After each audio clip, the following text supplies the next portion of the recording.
നമസ്കാരം. മലയാളി വാർത്തയിലേക്ക് സ്വാഗതം. മദ്യം തലയ്ക്ക് പിടിച്ചാൽ പിന്നെ റസീനയ്ക്ക് മുന്നിൽ നിൽക്കുന്നത് DGP ആണെങ്കിലും SI ആണെങ്കിലും മറ്റാരാണെങ്കിലും നല്ല ഇംഗ്ലീഷിൽ മുഴുത്ത തെറിയും നടുവിനിട്ട് ചവിട്ടും കൊടുക്കും. പിന്നെ വലിയ വീട്ടിലെ പെണ്ണായതിനാൽ പോലീസും പൊടിക്കൊന്ന് ഒതുങ്ങിക്കൊടുക്കും. അതുകൊണ്ട് തന്നെ റസീന റോഡിലിറങ്ങിയാൽ ജീവഭയമുള്ള നാട്ടുകാർ ഓടി വീട്ടിനുള്ളിലേക്ക് ഒളിക്കും. തലശ്ശേരി സ്വദേശി റസീന നാട്ടുകാർക്ക് സ്ഥിരം തലവേദനയാണ്. 2022 ഡിസംബറിൽ പിഞ്ചു കുഞ്ഞുങ്ങളുമായി ബൈക്കിൽ പോകുകയായിരുന്ന ദമ്പതികളെ ഇടിച്ചു തെറിപ്പിക്കുകയും ഇടപെട്ട നാട്ടുകാരെയും പോലീസുകാരെയും അടക്കം മർദ്ദിക്കുകയും ചെയ്ത യുവതിയെ പന്തക്കൽ പോലീസ് അറസ്റ്റ് ചെയ്തിരുന്നു. എങ്കിലും ഒരു കുറ്റവും ചുമത്താതെ സ്റ്റേഷൻ ജാമ്യത്തിൽ വിട്ടയക്കുകയായിരുന്നു. റസീനയെ തൊടാൻ പോലീസിന് പോലും പേടിയാണെന്നാണ് നാട്ടുകാരുടെ പറച്ചിൽ. മദ്യം തലയ്ക്ക് പിടിച്ചാൽ മുന്നിൽ നിൽക്കുന്നത് DGP ആണോ എന്നൊന്നും റസീനയ്ക്ക് കൂസലില്ല. നല്ല ചവിട്ട് നടുവിന് തന്നെ ഇട്ട് കൊടുക്കും. നീയൊക്കെ പോലീസാണെങ്കിൽ എനിക്കെന്താടാ എന്ന് പറഞ്ഞാണ് പോലീസിനെ വെല്ലുവിളിക്കുന്നത്. മുൻപും പലവട്ടം റസീന മദ്യലഹരിയിൽ ആക്രമം അഴിച്ചുവിട്ടിട്ടുണ്ടെങ്കിലും അറസ്റ്റിലാകുകയും പിന്നീട് ജാമ്യത്തിൽ ഇറങ്ങുകയുമാണ് പതിവെന്ന് പോലീസ് തന്നെ പറയുന്നുണ്ട്. കഴിഞ്ഞ ദിവസമാണ് മദ്യലഹരിയിൽ SIയെ മർദ്ദിച്ച സംഭവത്തിൽ ഇപ്പോൾ വീണ്ടും അകത്താക്കിയിരിക്കുന്നത്.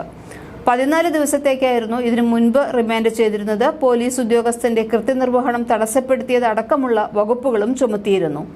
റിമാൻഡിൽ നിന്ന് ഇറങ്ങിയ ഉടനെ തന്നെ ഒന്ന് ഫോമിലാകാൻ ഇറങ്ങിയ റസീന ഓടിച്ച വാഹനം മറ്റു വാഹനങ്ങളിൽ തട്ടിയതിനെ തുടർന്ന് ഇപ്പോൾ നാട്ടുകാർ ഇടപെട്ടിരിക്കുകയാണ്. ഇതോടെ യുവതി നാട്ടുകാർക്ക് നേരെ തിരിഞ്ഞു. റോഡിൽ പരാക്രമം കാട്ടിയ യുവതി നാട്ടുകാരെ ആക്രമിക്കുകയും അസഭ്യം പറയുകയും ചെയ്തു. നാട്ടുകാർ ചോദ്യം ചെയ്തതോടെ റസീന കണ്ണിൽ കണ്ടവരെയെല്ലാം മർദ്ദിക്കാനും അസഭ്യം പറയാനും തുടങ്ങി. യുവതി നാട്ടുകാരിൽ ഒരാളെ ചവിട്ടുന്നതും അയാൾ തിരിച്ചു ഉപദ്രവിക്കുന്നതും പോലീസുകാർ പിടിച്ചു മാറ്റാൻ ശ്രമിക്കുന്നതുമെല്ലാം വീഡിയോ ദൃശ്യങ്ങളിൽ സമൂഹ മാധ്യമങ്ങളിൽ പ്രചരിക്കുന്നുണ്ട്.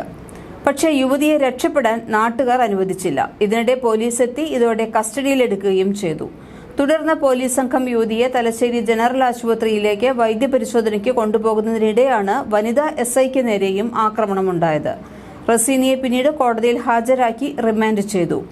കൂളി ബസാർ സ്വദേശി റസീന 30 വയസ്സാണ്. ഇവർക്ക് പോലീസ് അറസ്റ്റ് ചെയ്തത് ഇവരെയാണ്. തലശ്ശേരി SI ദീപ്തിയെയാണ് വൈദ്യപരിശോധനയ്ക്ക് കൊണ്ടുപോകുന്നതിനിടെ റസീന ആക്രമിച്ചത്. കഴിഞ്ഞ ദിവസം രാത്രിയായിരുന്നു മദ്യലഹരിയിൽ റസീനയുടെ പരാക്രമം.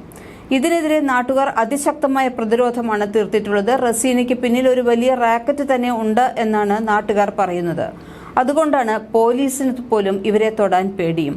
എന്നാൽ റസീനയ്ക്ക് പിന്നാലെ മാഫിയയിലേക്ക് പോലീസ് ഇനിയും അന്വേഷണം കൊണ്ടുപോകുന്നില്ല. ഇതിനു മുൻപ് മാഹി പന്തക്കലിൽ വെച്ച് റസീന ഓടിച്ച കാറിടിച്ച് 2 പേർക്ക് പരിക്കേറ്റിരുന്നു. മദ്യലഹരിയിൽ വാഹനം ഓടിച്ച റസീനയെ നാട്ടുകാർ ചോദ്യം ചെയ്തതോടെ യുവതി നാട്ടുകാരെ കയ്യേറ്റം ചെയ്യുകയായിരുന്നു.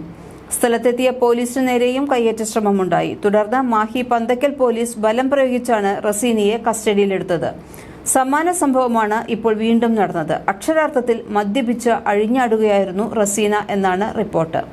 വടക്കുംപാട് കല്യാണം വീട്ടിലെയാണ് 38 വയസ്സുകാരിയായ റസീന. ഞായറാഴ്ച രാത്രി തലശ്ശേരി കീഴന്തിമുക്കിലായിരുന്നു യുവതിയുടെ അഴിഞ്ഞാട്ടം. യുവതി സഞ്ചരിച്ച കാറും പോലീസ് കസ്റ്റഡിയിലെടുത്തിട്ടുണ്ട്. ഈ സംഭവത്തിന് ആഴ്ചകൾക്ക് മുമ്പ് തലശ്ശേരി പുതിയ ബസ് സ്റ്റാൻഡിലെ കടയിൽ കയറിയും റസീന അതിക്രമം കാട്ടിയിരുന്നു. സന്ധ്യയോടെയാണ് മദ്യപിച്ചെത്തിയ യുവതി പാന്താക്കോട്ടിൽ അഴിഞ്ഞാടി നടത്തിയത്. മുൻ മാഹി നഗരസഭാംഗം ചെമ്പ്രയിലെ ഉത്തമൻ തിയേറ്ററിന്റെ മകൾ അനിഷയും ഭർത്താവ് പ്രശാന്തും 2 കുഞ്ഞുങ്ങളുമായി പോകുന്നതിനിടയ്ക്കാണ് യുവതി ഓടിച്ച ബലനോ കാർ ഇടിച്ചത്. ദമ്പതികൾക്കും 7ഉം 3ഉം വയസ്സുള്ള കുഞ്ഞുങ്ങൾക്കും പരിക്കേറ്റിട്ടുണ്ട്. ഭാഗ്യം കൊണ്ട് മാത്രമാണ് വലിയ അപകടത്തിൽ നിന്ന് ഇവർ ഒഴിവായത് എന്ന് നാട്ടുകാർ പറയുന്നു. ഇടിയുടെ ആഘാതത്തിൽ കാറിന്റെ നമ്പർ പ്ലേറ്റ് തെറിച്ചുപോയിരുന്നു. സംഭവം ചോദ്യം ചെയ്ത നാട്ടുകാരുടെ നേരെയും കാറിൽ നിന്ന് ഇറങ്ങിയ യുവതി വെല്ലുവിളി നടത്തുകയായിരുന്നു. ആളുകളെ അസഭ്യം പറഞ്ഞ് കയ്യേറ്റം ചെയ്യാൻ യുവതി ഒരുമ്പെട്ടതോടെയാണ് പോലീസ് എത്തിയത്. പോലീസിനെയും യുവതി അന്നും കയ്യേറ്റം ചെയ്തിരുന്നു.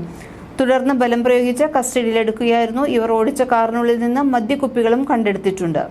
വൈദ്യപരിശോധനയ്ക്ക് വിധേയമാക്കിയതിനു ശേഷം മാതാവിനും സഹോദരനുമൊപ്പം രാത്രി വീട്ടിലേക്ക് പറഞ്ഞയച്ചിരുന്നു. ഇവർക്ക് വലിയ സൗഹൃദങ്ങൾ ഉള്ളതിന് തെളിവായി ഇതോടെ വിലയിരുത്തലുകൾ എത്തുകയായിരുന്നു. ഈ സാഹചര്യത്തിലാണ് ഇത്തവണ പോലീസ് ശക്തമായ നടപടിയെടുത്തത്.